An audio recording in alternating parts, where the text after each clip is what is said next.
Yishai, let me ask you first. Your side is winning, the Israeli public ploughing ahead with the settlement enterprise, calling any attempt to delegitimize the settlements being anti-Israel. But does it have a chance, for all the hasbara, for all the messages, of getting the world to say, fine, you know what, we give up, you win?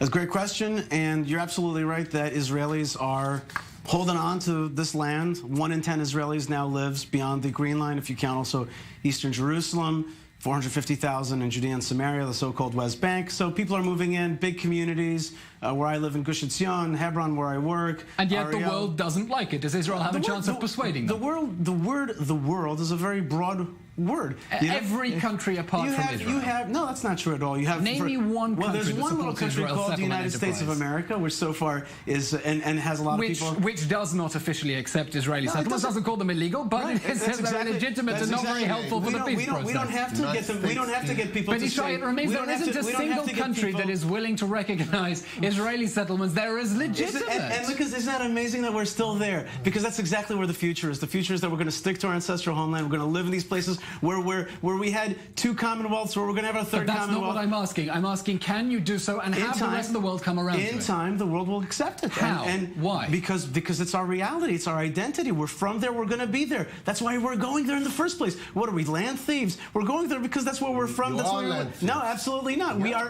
the ancestral. No, you think you're a land thief, not me. I am the ancestral person of this land. This is just getting a little bit silly. Alon, it's not silly. No, it's silly to just point a finger and say you're a land thief unless you want to back it up. He called me a land thief. Why am I a land thief? In his mind, you're a land thief. Okay, you're a land thief in Judea and Samaria. But our country doesn't want to leave these places. Let's let Alon respond, please. First of all, I'm among the Israelis who support the minority. Who support the minority Israelis. I'm definitely not the majority, but I support wholeheartedly the boycott of settlement products in this list. Why? Why? Because we must differentiate between the West Bank and Israel. If we will not differentiate and treat differently the West Bank and Israel, there will be no Israel as we know it. Not democratic, and it will definitely not be Jewish. So this is the reason I support it. And about the world, asking the world will turn around, the United States initiated 2334. It abstained. Under the Obama regime. Exactly. A totally different regime which lost. Arranged that 14 out of 15 countries will support it. The whole world. Give me a name of a country on the globe that does not support the 2-state solution. So Oman just backing up, getting together with Israel. The whole world right now is actually turned to a closer relation. Yes, because they don't support different policies. They support Israel, and Israel wants to stay in Judea and Samaria. The whole world. How come I don't feel that way? Why do I feel like our country? Why is Gush Etzion being built?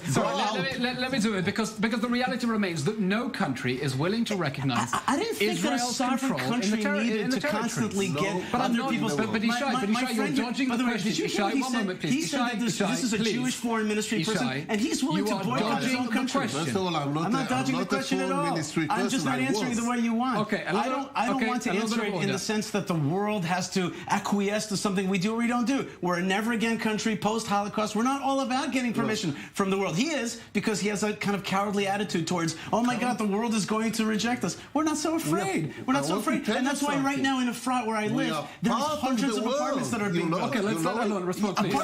Which part of the world has a citizen that boycotts its own country? That's a part of the world? Okay, Yishai, I want to hear Alon, please, without interrupting, please. He has interrupted me in every single sentence. Please, without getting onto the question of whether you support a boycott or not, strategically, from a strategic perspective with your diplomat's hat on, does Israel have a chance, like Netanyahu says, of just wearing down the world's resistance until the world becomes bored about the settlements issue and says, Israel, do whatever you want? This is what Israel did very successfully. There you go. Israel very successfully did a spin for years as if we are the only ones who want peace and we don't have a partner, and bored the world, and definitely has a lot of international achievements. No doubt.